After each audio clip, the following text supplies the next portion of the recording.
it doesn't record. Yeah, it's like 8 minutes. Like, Yeah. that's all you can record on there. So I don't know if that's what's on the SD card, so I figure I'll do it on mine. Yeah. So, There you go. all right, and so then, when you're ready.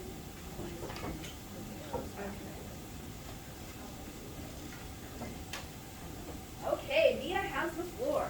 Okay. My name is Mia Marciano, and my presentation is titled "Who Controls Us?" Over the prompt, should citizens give up their individual rights in order to protect those at high risk for diseases, such as the situation with the COVID-19 pandemic? So, obviously, the pandemic has caused a big disturbance, not just in our country, but worldwide.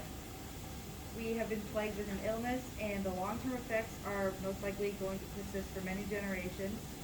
But if we keep moving at the rate we are, one of these effects is going to be the loss of our rights. So, background information. A majority of people are not getting the chance to make this decision on their own, whether or not to get the vaccine.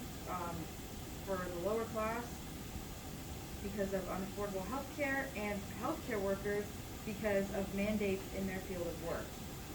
Also, along the lines of unaffordable health care, the underlying health issues that people may have never resolved because they couldn't afford it, could be affected or flare up by receiving the vaccine.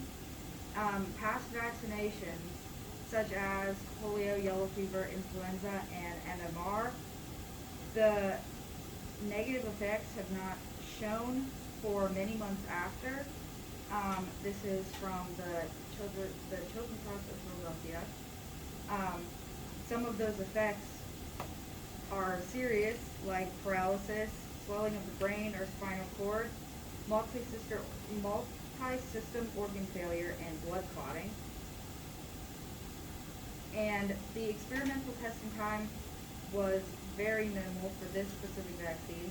The FDA put a rush approval on it because it was considered a global emergency. So compared to the other vaccines that exist, it was not nearly tested for long enough. Okay. So most of the information on this slide is from the Connecticut State Government and Hackensack Meridian Health.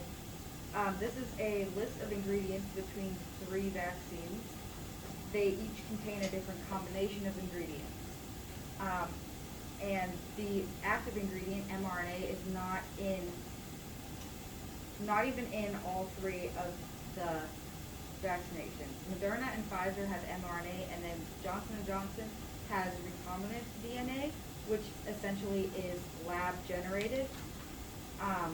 That information is from the National Human Genome Research Institute. So, the negative reaction that your body has after receiving the vaccine may be stemming from struggling to create those antibodies, but at the same time, it could also be a result of one of the many inactive ingredients with side effects. Some of them are less serious, like headaches or nausea and vomiting, which are in most medications as a warning. And then some are more serious, like permanent eyesight damage, seizures, kidney failure. And this information is from Cleveland Clinic, Drugs.com, Public Health England, and U.S. National Library of Medicine. So, if the individuals that are immunocompromised and or the individuals that choose to receive the vaccine on their own are vaccinated, as well as if you account for the population that has already contracted the virus and has those antibodies, herd immunity will essentially begin to form. You can still contract COVID-19 even if you are vaccinated. According to the University of Nebraska's Medical Center, the vaccine will reduce the severity of your symptoms and reduce the potential spreading of the virus, but it will not stop you entirely from contracting COVID-19.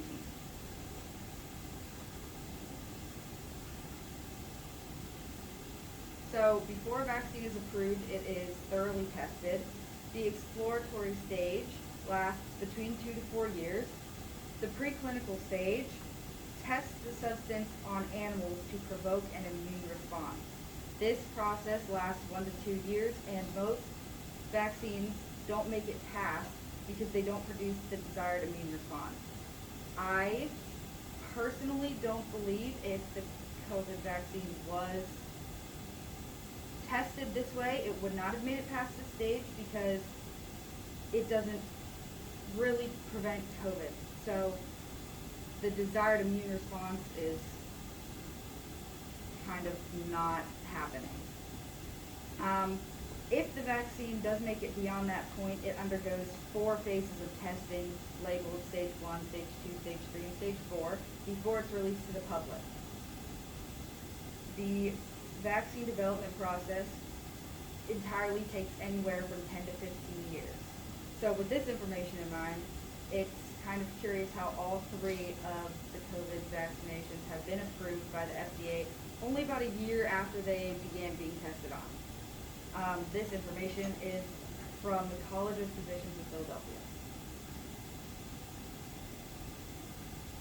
This quote is from the University of Nebraska Medical Center, and it states that although the vaccinated may have experienced unpleasant side effects, it was worth the decreased risk of contracting COVID-19. I included it because they slipped the word decreased in there, like the decreased risk, not like not entirely contracting COVID-19. And then some questions. Why do you need to get revaccinated so soon? Most people that have gotten vaccinated are going back to their boosters now. Other vaccinations last multiple years. People who've already had COVID-19 and have the same antibodies as someone that has been vaccinated,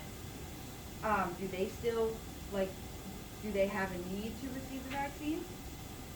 And vaccination or termination is something that 6 states have implemented for their healthcare workers. 12 states have implemented vaccination or testing, and another 3 states have implemented vaccination or testing while still masking. Only 9 of our 50 states have made laws banning the ability to mandate the vaccination altogether. All of this information from the last bullet point is from the Hector. And to conclude, should citizens give up their individual rights? No. No, because what are we exactly giving our bodies up to? I think it is a decision that you need to research on your own and you have the ability to make, and no one should necessarily control that for you. Also, obviously, unknown side effects, potentially harmful ingredients. It's not completely effective, and it hasn't been as thoroughly tested as it should be for this specific vaccine. Those are my thoughts. Questions for Mia?